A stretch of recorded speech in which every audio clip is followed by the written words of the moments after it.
مولاي صل وسلم دائما أبدا على حبيبك خير الخلق كلهم. بسم الله الرحمن الرحيم. الحمد لله رب العالمين والعاقبة للمتقين والصلاة والسلام على سيد الأنبياء وخاتم المرسلين وعلى آله وأصحابه أجمعين. اما بعد. بخاری شریف جلد نمبر 1 صفحہ نمبر 360 کتاب الشہادات میں امام بخاری علیہ الرحمہ نے باب باندھا ہے، باب اذا شاہد شاہد او شہود بشیء فقال آخرون ما علمنا ذلك یحکم بقول من شاہد. جب کوئی گواہ گواہی دے، ایک گواہ ہو یا ایک سے زیادہ گواہ ہوں اور وہ گواہی دے دیں، پھر ان گواہوں کے مقابل کچھ اور لوگ کہیں کہ ہمیں تو اس بارے میں کوئی علم نہیں ہے، تو فیصلہ ان لوگوں کے بیان پر نہیں کیا جائے گا جو کہیں گے کہ ہمیں پتہ کوئی نہیں، ہمیں تو نہیں پتہ چلا، بلکہ فیصلہ گواہوں کی گواہی پر کیا جائے گا کہ اگر تمہیں نہیں پتہ چلا تو جس کے آنکھوں کے سامنے وہ منظر ہوا ہے اسے تو پتہ چل گیا ہے نا. تو ایک بندہ گواہی دے رہا ہے، دوسرا بندہ لا علمی کا اظہار کر رہا ہے، تو اس کے لا علمی کے اظہار پر فیصلہ نہیں ہوگا، فیصلہ گواہ کی گواہی پر ہوگا. حضرت امام حمیدی رحمۃ اللہ علیہ نے کہا کہ یہ ایسے ہی ہے جیسے اخبر بلال ان النبی صلی اللہ علیہ وسلم صلی فی الکعبہ. حضرت بلال رضی اللہ تعالی عنہ نے کہا کہ نبی پاک صاحب لولاک صلی اللہ علیہ وسلم نے کعبہ شریف کے اندر نماز پڑھی ہے، اور حضرت فضل بن عباس نے کہا لم یصلی، کہ رسول اللہ صلی اللہ علیہ وسلم نے کعبہ کے اندر نماز نہیں پڑھی.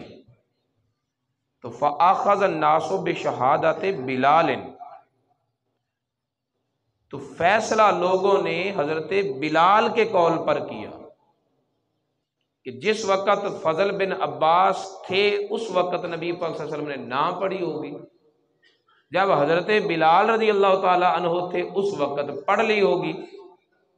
تو ایک کہہ رہے ہیں نہیں پڑھی، ان کے سامنے نہیں پڑھی ہوگی، دوسرے کہہ رہے ہیں کہ رسول اللہ نے نماز پڑھی ہے، تو فیصلہ اس کے قول پر دیا جائے گا جو کہہ رہا ہے کہ رسول اللہ صلی اللہ علیہ وسلم نے نماز پڑھی ہے. اسی طرح ان شاہدان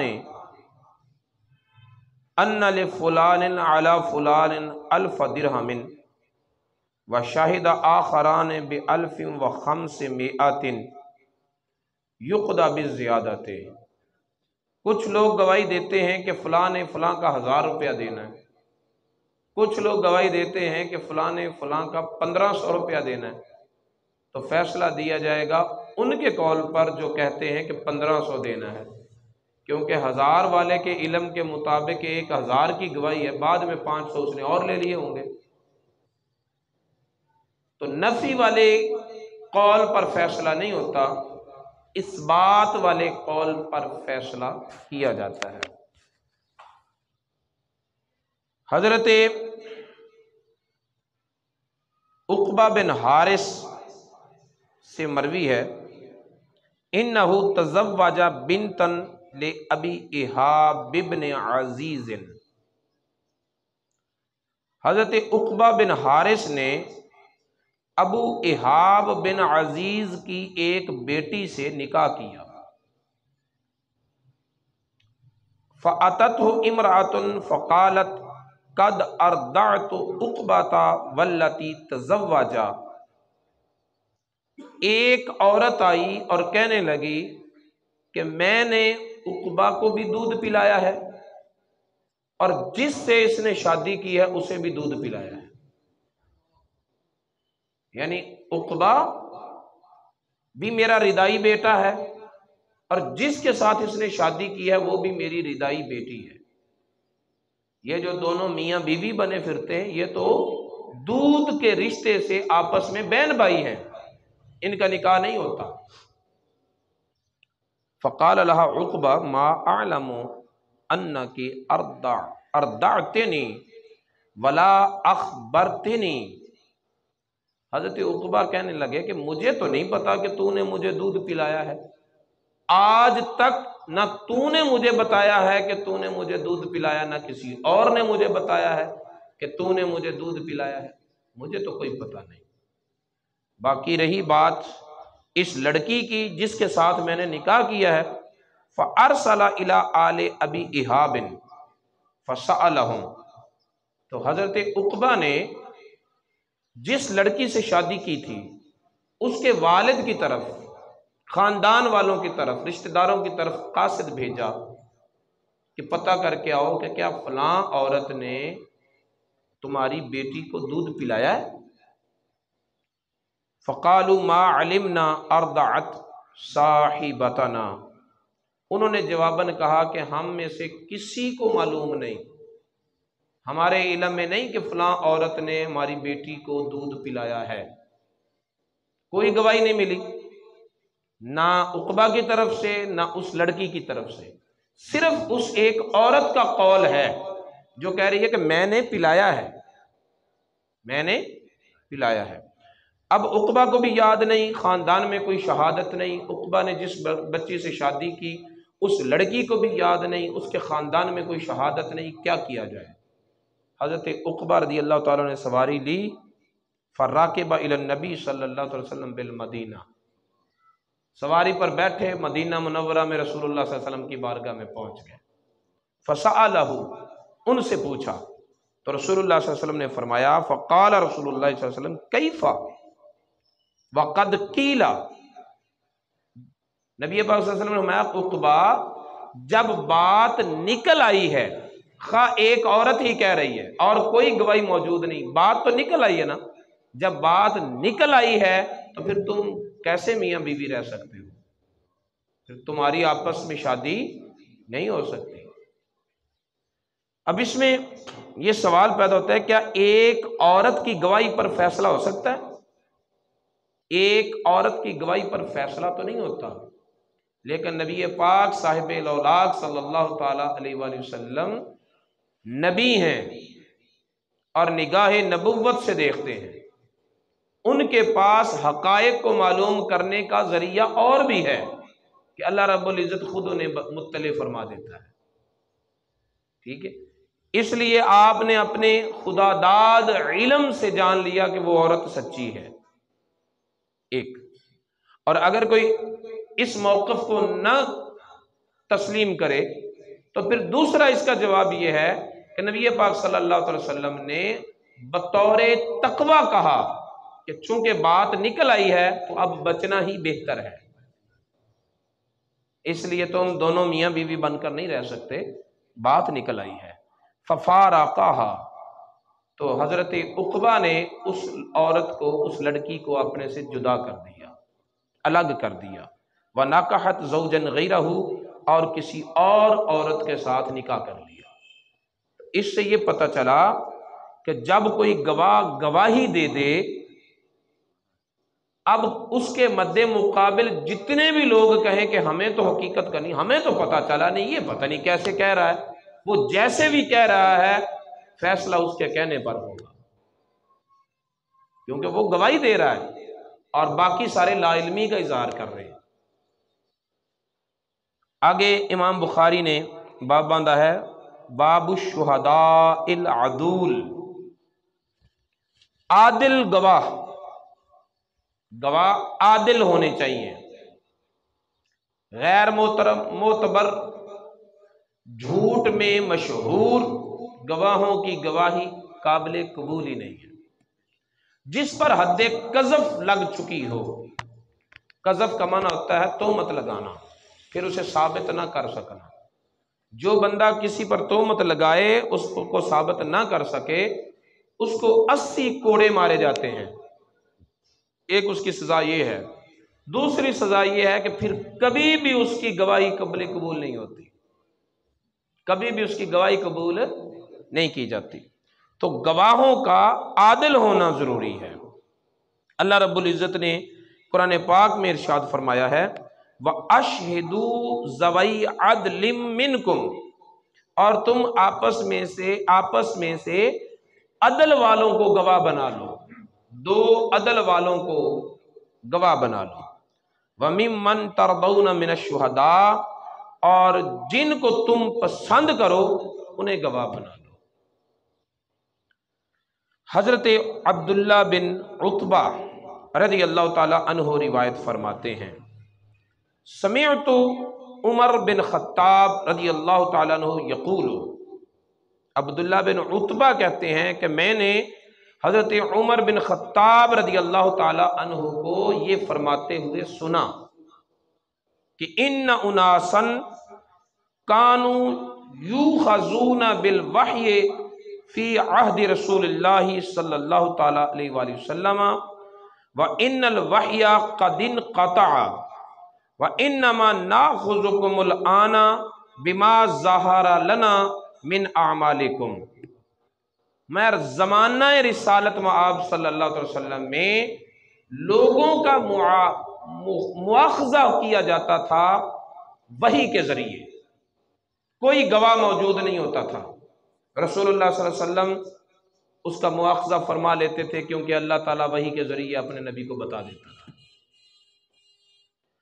جیسے ادھر ایک عورت کی گواہی پر رسول اللہ صلی اللہ علیہ وسلم نے فیصلہ کر دیا، فرمایا زمانہ رسالت میں لوگوں کا فیصلہ، لوگوں کا مواخذہ، لوگوں کا محاسبہ کیا جاتا تھا وحی کے ذریعے، اور اب وحی منقطع ہو چکی، اب وحی منقطع ہو چکی۔ رسول اللہ صلی اللہ علیہ وسلم کے پاس حقائق کو معلوم کرنے کا جو ذریعہ تھا وہ صرف انہی کے پاس تھا، بعد والوں کے پاس وہ ذریعہ نہیں ہے۔ تو اب ہم تمہارا مواخذہ کریں گے جو ہمارے سامنے تمہارے اعمال ظاہر ہوں گے۔ فمن اظہر لنا خیرا امناہ، تو جس شخص کے نیک اعمال ہمارے سامنے ظاہر ہوں گے ہم اس کو امن دیں گے۔ ومن قربناہ وقربناہ، اور ہم اس کو اپنا قریبی بنا لیں گے یا اللہ کا مقرب جانیں گے۔ وَلَيْسَ إِلَيْنَا مِنْ سَرِيرَتِهِ شَيْءٌ اللہ محاسبہ فی سریرتہ، اب ہمارے سامنے وہ اچھے اچھے کام کر رہا ہے، ہم اسے اچھا ہی کہیں گے، ہم اسے امن دیں گے، ہم اسے اپنے قریب کر لیں گے، اور اس کے باطن کا معاملہ کہتے ہیں ہمیں اس سے کوئی سروکار نہیں، ہمیں اس سے کوئی سروکار نہیں، اس کے باطن کے معاملے کا حساب لینے والا اللہ ہے۔ حضرت عمر کہہ رہے ہیں اعدل الاصحاب، نبی پاک صلی اللہ علیہ وسلم کے صحابہ کرام میں سب سے بڑھ کر عدل کرنے والے، وہ کہہ رہے ہیں ظاہر کو دیکھیں گے، کسی کے دل کا معاملہ کیا ہے ہمیں اس سے کوئی سروکار نہیں، اللہ جانے اس کے دل کا معاملہ جانے، لیکن ہم اس پر اکتفا نہیں کرتے۔ اگر کوئی نمازیں پڑھ رہا ہے تو ہم جھٹ کیا دیتے ہیں بظاہر تو نمازی ہے لیکن اندر کے دل کا کسی کو پتہ کیا ہے، جب اکیلے میں ہوتے ہیں تو کیا کیا کرتے ہیں، ان کے دماغوں میں کیا کیا چلتا ہے، بھئی کیا چلتا ہے کیا نہیں چلتا اس کا تو مکلف ہی نہیں ہے۔ ہم ہمیشہ نیتوں کی کھوج لگانے کے پیچھے پڑ جاتے ہیں کہ فلانے کی نیت بری ہے یا اچھی ہے، تجھے کیسے پتا چلا؟ عمر فاروق تو کہہ رہے ہیں کہ ہم باطن کی کھوج نہیں لگائیں گے، ہم باطن کی طرف توجہ ہی نہیں دیں گے، کیونکہ باطن کا حساب لینا یہ ہمارا مسئلہ ہی نہیں ہے، وہ اللہ کا کام ہے، اللہ جانے۔ جو ظاہر میں ٹھیک ہے ہم اسے ٹھیک کہیں گے۔ کیسا اصول بتا دیا؟ فرمایا ومن اظہر لنا سوءا لم نأمنہ، جس کا ظاہری عمل برا ہوا ہم اسے امن نہیں دیں گے، ہم اسے امن نہیں دیں گے۔ وَلَمْ نُصَدِّقْهُ، اور ہم اس کی تصدیق بھی نہیں کریں گے۔ جیسے ہم دنیا دار لوگوں کو دیکھ کر کہتے ہیں ہے تے داڑھی منڈا، نمازاں میں نہیں پڑھتا، بندہ بڑا چنگا ہے۔ کیسے چنگا ہے؟ کس طرح چنگا ہے؟ ٹھیک ہے، اور جو اچھے کام کرنے والے ہیں انہیں ہم کہتے ہیں ہے تے 5 وقت دا نمازی، منہ تے داڑھی بھی رکھی ہوئی ہے، پر بندہ چنگا کوئی نہیں۔ کیا میں نہیں چنگا؟ کوئی اچھا بننے کے لیے تجھے کیا بن کر دکھائے، اور کسی کے برا ہونے کے لیے تیرے پر، جو برے ہیں ان کو اچھا بنانے کی کوشش کر رہے ہیں، جو اچھے ہیں انہیں برا بنانے کی کوشش کی جا رہی ہے۔ اور دلیل کیا دی جا رہی ہے؟ ان کا باطن، اتوں نیک نے وچوں نہیں چنگے۔ وچ کا تجھے پتا کیا ہے؟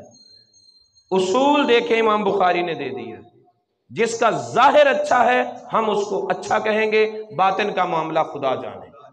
جس کا ظاہر برا ہے ہم اسے برا کہیں گے، باطن کا معاملہ خدا جانے۔ اگر کوئی اندر سے اچھا ہے تو وہ خدا جانے، باطن کا معاملہ اللہ کے سپرد ہے۔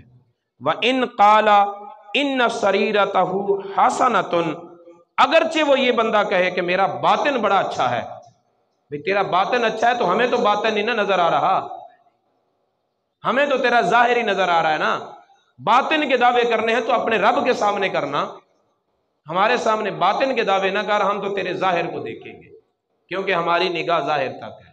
یہ اصول، یہ ضابطہ، یہ قانون ہے، اور اسی کو معیار بنائے جو حضرت عمر بن خطاب نے معیار بنایا ہے۔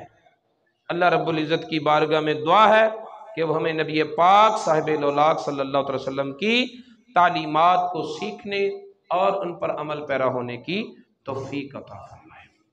مولاي صل وسلم دائما أبدا على حبيبك خير الخلق كلهم